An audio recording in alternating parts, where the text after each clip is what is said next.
Eu apaixonado pelo futebol, mas não tinha time, gostava de vários times, gostava do time que estava jogando mais bonito, né? E nessa final o São Paulo ganhou do Santos, acho que gol de cabeça do Serginho, e ali naquele dia eu escolhi o time, sou São Paulino. Tu és grande, dentre os grandes, és o primeiro. Então, graças ao meu tio, eu com 5 para 6 anos, eu já fui no meu primeiro jogo, eu lembro como se fosse até hoje, senão foi uma desgraça.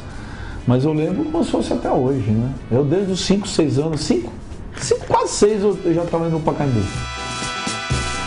Salve o Corinthians!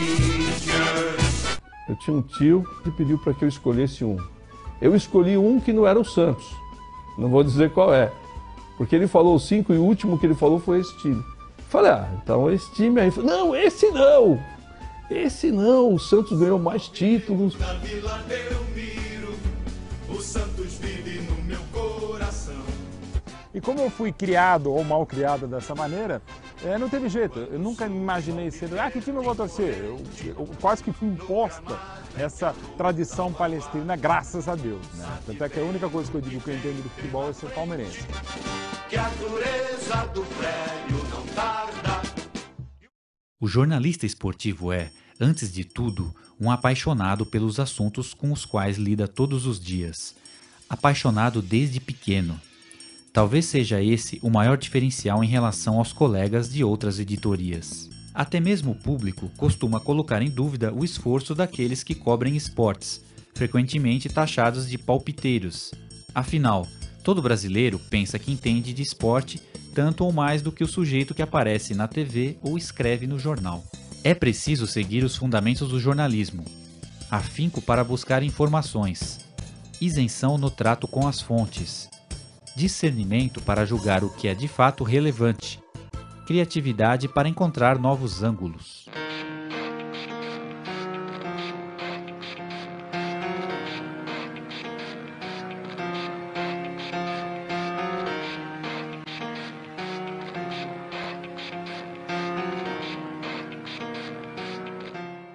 O título mais emocionante foi o de 2002. Por quê? Porque o Santos vinha de um longo período de estiagem, sem títulos, né? Pênalti a favor do Santos, autoriza Simon. Robinho se concentra, parte para a cobrança, Robinho bateu o pênalti. Gol!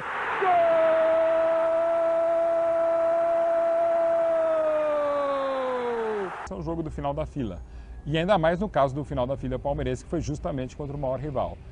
Eu já comentava à época pela Rádio Gazeta, já era colunista do jornal Folha da Tarde e estava ao vivo quando o Zinho fez 1-0 a 36 minutos, estava ao vivo quando o Palmeiras ampliou 2-0, estava ao vivo no terceiro gol e estava ao vivo quase morrendo no gol de pênalti do Ibai na prorrogação. A volta do Ronaldo pro futebol, de novo em grande estilo, aquilo acho que foi para mim muito emocionante, né? Um gol que me emocionou, mas olha que eu me vi torcendo, parecia que eu tinha de novo 10 anos de idade, 12 anos de idade. Foi o gol do Ronaldo contra o Palmeiras de cabeça, a volta. Cara, aquilo pra mim foi emocionante pra caramba, meu. O tricampeonato mundial, sem dúvida, porque eu fiz a cobertura da volta do São Paulo, do Japão. Aquela carreata que teve desde o aeroporto de Cumbica até o estádio do Morumbi o dia inteiro. As pessoas na rua e a massa crescendo na medida em que a carreata passava. Isso é uma coisa engraçada quando você começa a trabalhar com futebol. Às vezes você se pega torcendo por pessoas que você gosta, né?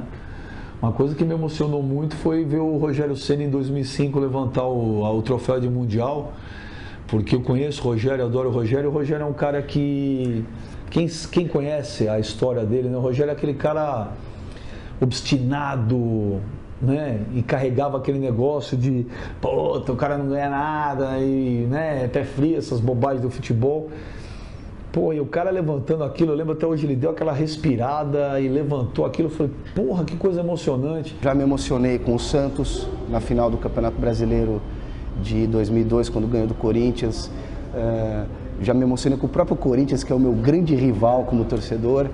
porque eu tento cair de cabeça e de coração na reportagem. Foram as grandes conquistas nesse período, né, já como jornalista do Corinthians, certamente o Mundial de Clubes de 2000, que eu trabalhei aqui pela Band, além dos outros lugares em que eu trabalhava, e também, até por ser a primeira conquista da Libertadores do São Paulo em 92, ganhando nos pênaltis do News Old Boys. O lado bom é só o lado jornalístico, porque você descobre coisas que, como um mero torcedor, você não saberia. O lado ruim é que talvez você perca um pouco o encanto pelo futebol. Você às vezes você conhece uma pessoa que foi teu ídolo, você se decepciona, né? Você às vezes acha que aquilo que o esporte é só aquilo dentro de campo, não é. Meu grande ídolo não é um jogador de hoje, nem dos últimos anos. Meu grande ídolo é o Careca, que jogou nos anos 80 no São Paulo, numa época em que eu só torcia e não sabia de tudo, né? Você fica com aquele mito, aquela coisa mais sonhadora na cabeça. Então você poder falar, que nem ontem eu tive a felicidade de falar com o Evair, que virou um caríssimo amigo também, pô, é o matador, cara, assim, é o cara que, pelo amor de Deus, assim, eu encontro ele e faço isso. Desde que eu comecei, nunca escondi. Na Rádio Eldorado, que nem fazia futebol na época, eu me senti mais confortável, porque não era uma equipe de esportes, eu fazia jornalismo político, econômico, de trânsito e tal, então quando tinha uma oportunidade de falar de futebol, eu revelava o time de uma maneira descontraída, que sempre foi o meu estilo, né? E dali pra frente nunca escondi. Eu tenho uma reportagem antiga do Jornal da Tarde, de 1978, que já fizeram uma caricatura minha com a camisa do Santos. Então acho que desde aquela época, e essa imagem foi publicada no Jornal da Tarde. Então desde aquela época as pessoas sabem que eu gosto do Santos. Por exemplo, no final de 93 do Brasileirão, primeira página do Estadão, do jornal, era o meu pai de um lado com a camisa do Palmeiras e o outro João Baldo Ribeiro com a camisa do Vitória, que era o outro finalista do Brasileirão de 93. E aparecia meu pai, falava, meu pai dava festa que tinha cobertura de rádio, de TV, saia na Veja São Paulo, João Mirbetti recebe palmeirenses comemorando o título do Paulistão de 96, o Filipão vai na casa dele comemorar a Libertadores de 99. Pô, eu falei, quer saber? Não vou esconder. Não vou falar meu time, mas também no ar, mas também não vou esconder. Todo jornalista especializado em futebol tem um time, né? Os que dizem que não, ou escondem por motivos profissionais, por algum receio de reação violenta das torcidas. A gente tem o dever de ser jornalista e tem o direito de ser torcedor do futebol. Tem o dever de não distorcer por um time, mas tem o direito de torcer por esse time como cidadão. E é só não torcer no ar. E repito, não é difícil. Eu consigo separar sim. Prova disso, aqui em São Paulo não, né, por causa do programa, né, e todo mundo sabe abertamente que eu torço pro Corinthians e tal. Mas pelo fato de eu estar quase 10 anos no lance, que é Brasil inteiro, minhas colunas, blog, tem muita gente que não sabe. Então, cara, eu dou muita risada quando eu vejo o nego falar, pô, você é flamenguista, pô. Quando eu vou pro estádio para trabalhar, eu sou um pouco bipolar, cara, eu divido aqui o torcedor do jornalista. Então eu tô indo pro trabalho, eu não sinto a mesma emoção. Eu canalizo toda a emoção de torcedor para fazer a minha reportagem. Às vezes eu estou na dúvida, pênalti. Será que esse pênalti eu não estou enxergando ou é um lance discutível ou é o meu coração que diz que foi ou não foi?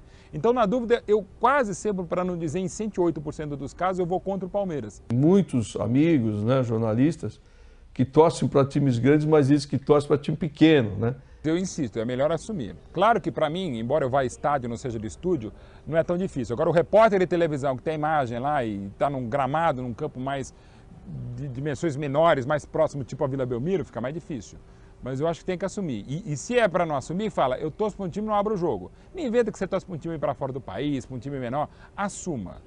Tem muita gente que acha que as pessoas não divulgam o time apenas porque não querem que o seu comentário seja avaliado por esse ponto de vista.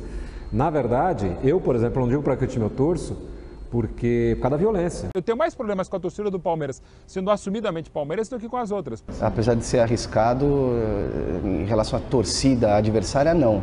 O que já aconteceu foi, ao entrevistar, por exemplo, um presidente de um clube que sabia do meu time, quando eu apertei ele sobre uma contratação bombástica que o clube dele ia fazer, ele na entrevista me devolveu dizendo, leva ele para o teu time. E eu fui obrigado a dizer, aqui eu não tenho time, aqui eu visto a camisa da minha empresa. Se eu falo, por exemplo, agora o exemplo recente, o Corinthians, o Guarani, que o Ronaldo fez 2 gols, foi, o Corinthians foi prejudicado. O cara é corintiano, puta no babaca, o cara é torcedor. Aí se eu falo, Foi pênalti, não foi pênalti, deram um pênalti pro Corinthians que não foi, fazedor de média, quer mostrar que é imparcial. Eu imagino se eu estivesse dizendo qual é o time que eu torço, como é que ia ser. Se o Galvão Bueno fala amanhã para quem ele torce, você já enche o saco do cara, sem ele falar que time ele torce, ele falando que time torce, o cara conta. Não, mas ele narrou o gol do Flamengo, deu 40 segundos. O cara narrou o gol do São Paulo, deu 28. Pô, o cara é flamenguista. Então, por exemplo, se o cara é palmeirense, eu vou lá, eu transmito um jogo do Palmeiras e o Palmeiras ganha, o cara acha que eu sou palmeirense, porque eu vibrei naquele jogo. Se o time perde, ele vai dizer que eu sou corintiano, que eu sou São Paulino, porque eu não narrei direito, porque o time perdeu. Entendeu? Acho que você revelando o seu time, demonstrando que você é honesto na hora do trabalho, aumenta a sua credibilidade. Os melhores jornalistas esportivos do Brasil nunca esconderam para que time torciam. Então, tinha o Nelson Rodrigues, que era fluminense, roxo. O Mário Filho, que era flamenguista, o seu irmão, que deu o nome ao estádio do Maracanã. Você vê o Armando Nogueira, que era botafoguense. Se você tem uma credibilidade, se você construiu uma carreira, mesmo você dizendo qual é o seu time, isso não altera, né, o pensamento em relação ao que você faz. Você tem de ser crítico para saber ver as qualidades e os defeitos do seu time e dos outros times. Acho que o grande mérito está aí. Você precisa tentar ser isento, imparcial, objetivo, tentar analisar os vários lados, e principalmente no futebol, as várias cores da situação, para tentar chegar a uma opinião mais equilibrada, mais abalizada. Uma vez eu escrevi uma coluna quando o Palmeiras caiu. Pô, esse e-mail eu tinha guardado até. De um palmeirense que fala assim, olha, pô, me emocionei com a tua coluna, porque até que enfim, um jornalista palmeirense que escreve com o coração. O amor pelo futebol vem dessa brincadeira. Então, se você não tem mais o direito de ser um torcedor nas horas vagas, qual o propósito de tudo isso? Até hoje adoro tirar sarro e que me tirem sarro também. Eu acho que fica vivo e você entende o espírito, a essência do torcedor. Que realmente quem entende de futebol é o torcedor de um time. Eu me sentiria um traidor ao esconder o meu time, comigo mesmo. Se você ama futebol, é porque você começou amando um time de futebol. Até porque a gente tem o dever de ser jornalista e tem o direito de ser torcedor do futebol. O que me levou a trabalhar com futebol? Eu, desde criança, sempre fui um fanático por futebol, minha vida sempre foi futebol. Ah, tira o sarro. Tira o sarro. Aqui, por exemplo, tem um monte de gambazinho, tem uns porquinhos ali, sardinha frita do outro lado. Agora me chama de bambi, hein?